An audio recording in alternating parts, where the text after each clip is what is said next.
Hi sugar, so let's make this cake together. First of all, the base and the middle tier I have to say is inspired by Rosie's Dessert Sport. Yeah, she made the wafer paper design cake and I really loved it. I wanted to try it out, so I started to try it out on this wedding cake. And then for the rusty effect on the second tier, she did for her centerpieces during her wedding, and I really loved how rough, irregular pattern it turned out. So I started to try it. So yeah, this is the base, and we are using a buttercream for it, a white buttercream. So while I was prepping this cake, one of the things I did was to make sure I added my wooden dowels into this, because this is the base, and then we are going to have two extra tiers on top of this one, although one is going to be a styrofoam, but then I still had to ensure that it was well doweled. So yeah, this cake I decided to use buttercream for it because of the design, of course. You can't create that using a fondant, but yeah, you could create it. Maybe the second tier using real icing, but because of the base I had to run with buttercream for all of them at once, and then the first tier, of course, I had to do buttercream for it.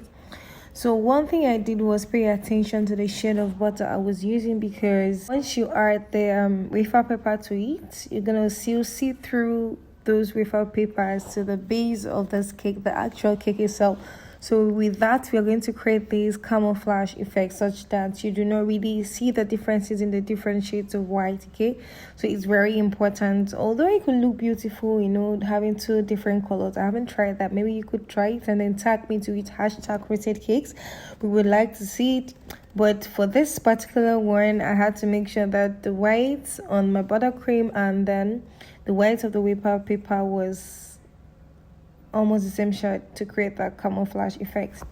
So yeah, you will just want to smoothen out your cake. You just make sure you have a very good finishing.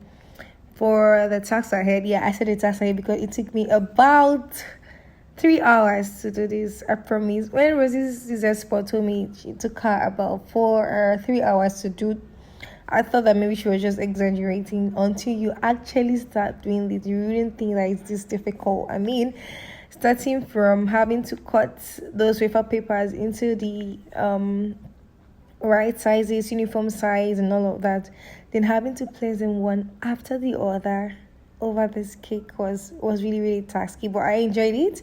I just had this message playing in the background, so I really didn't pay attention to time until I was actually, and I was like, oh, I actually spent this lot of time on this cake. So at this point, yeah, I refrigerated my cake, not because of anything, but because I wanted to work on the other tiers before coming back to finish up with the base. I really love neat work, so I always pay extra attention to when I'm working on buttercream cakes, any kind of cake. I always ensure that my finishings are very neat. So over to this one. This is going to be our top tier, and I added this wooden oil to it, the center, because I was going to lift it from this board to the rest of the cakes, okay? So that's why I added that, so it will help me when I'm lifting, and then after lifting it on top of the rest of the cakes, I'm just going to push it inside so that you wouldn't even know. But that center piece there that you see in the middle is very important to hold the layers together. Although I have skewers around the cakes, I had to make sure that everything was really firm.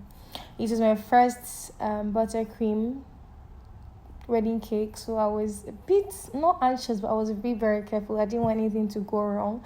I made sure that I refrigerated everything and made sure it was at the right temperature, right consistency, and and all that, because I didn't want problems with this cake, and I really love the outcome. That's why I'm really spending time a little bit longer than our usual time of tutorial to show you every process we went to do this cake. So yeah, I'm just smoothing out and making sure that the buttercream is uniformly spread over this cake, and then I'll just get my scraper and then make sure that every part of it is well smoothened out. And like you see, at some point I had to wait my scraper to make sure that it was really smooth. This was going to be a buttercream cake. I had to make sure that it was really smooth. I didn't leave any patch behind. I had to ensure that every patch was, filled and scraped out and smoothened out to the right consistency and texture. And then we move to the next one. After you're done, you just want to take out the excesses you have up there. And then because I had that dowel poking out, I had to be extra careful so I don't smash the cake while trying to take off the excesses up there. And then smoothen that out again. Now to the middle tier. I don't know how I skipped the middle tier to the top tier before now, but okay, it's okay. This actually took me a lot of time. I promise, it looked very, very simple. I mean, when Rosie's dessert spot was doing this, it was looking very simple, like extremely simple. Okay, but I didn't pay attention to when she started and where she ended up. And then she also used royal icing. I don't think royal icing has bubbles in it. This buttercream, for some reasons, I do not know, had a lot of bubbles. Well, I was just doing these. First of all, when you are working in these, you want to go from the top to the bottom. It will help you with creating that rusty effect. I mean, when I did this, I was so insecure about how it looked. I wasn't sure. I wasn't really sure. But my friend walked into the room when she brought in the topper I ordered from her. And she was like, "Whoa, Hannah, this cake, this is my favorite," because she's an artist. And before you know, she gave a name to me. She was like, "This is like impasto painting. You don't get to do the actual painting. You just pick up the paints and you press on the body of it." I was feeling really good. A lot of confidence really came in. I was like, okay. So that means this piece is actually very nice. There is nothing to change about it. But it took me 3 whole times to actually get it right. Initially, I just felt like I was not going to do these. Then after I tried the first 2 times and it didn't work, I was like, okay, let's just smoothen out the cake and let's all have smooth middles here and then top tier. But after I smoothened it out and then I was trying to fill in the patches, trying to fill in, the effect of that spatula on the buttercream just gave a very nice effect. I was like, oh, that means I can actually smoothen this out and then try it again and it will work. And after I tried it, it actually worked. I actually dipped my palette knife. Sorry, I said spatula initially. Palette. I get confused about this thing sometimes. My palette knife into warm water and I went through it. And then before you know, all the bubbles in that buttercream just disappeared virtually. And I had a very beautiful finishing, I must say. It was really, really beautiful. This is one of the best cake effects I've ever did. It looks very simple and basic and very, very beautiful. And I actually love it. Okay, over here, this was actually the first time where I was trying the effect. I had to pause the video, go back and watch yours Z sports, and then I came back here and decided to just, have a smooth finishing because this was not working. I promise it wasn't working. This is when I know scraped off, tried to smoothen it out, and then now look at the effect it gave me. I was like, yay! I finally got it. I was really, really excited. I was literally screaming because finally, as a baker, it's a different level of satisfaction when eventually something been trying to do the entire time actually works. Look at it.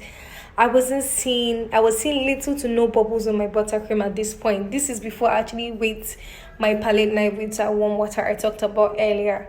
So over to the top and we are almost done with this. Yeah.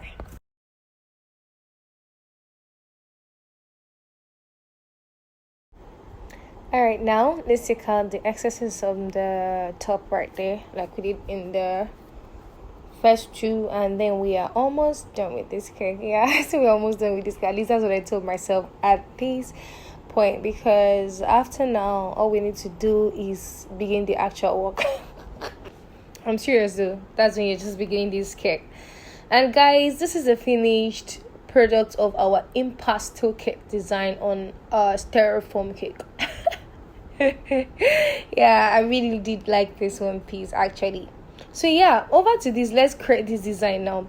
Before I actually settled on doing this, I had to try this on the styrofoam to see that this actually worked, because I had cold feet about this and I wasn't sure if it was going to happen or not. And I had cut my wafer papers into the desirable size. It's behind the camera. I'm sorry I didn't show that, and I did it with ruler and scissors. I didn't have the actual machine to work with, but I measured everything and it was uniformed and regular. So I started even putting them together behind the scene because I didn't have time to set up and to film as at that time. But yeah, I dedicated a different tutorial alone to show how you can do this if you are not too satisfied with what I'm doing right now.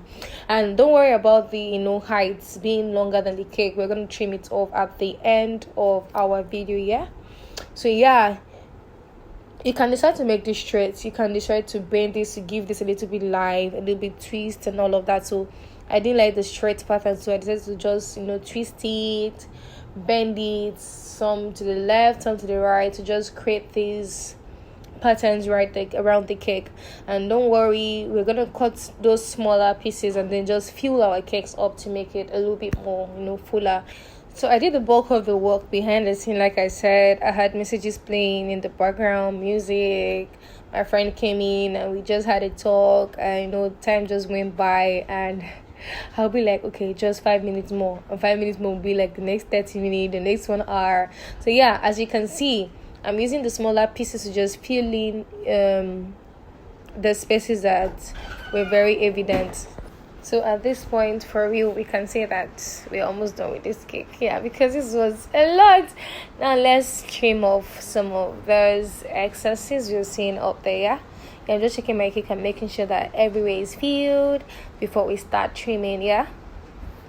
Right now, where's the scissors, guys? Where is the scissors? We should be trimming by now. Why are we still filling up those cakes? We should be trimming now. Yeah.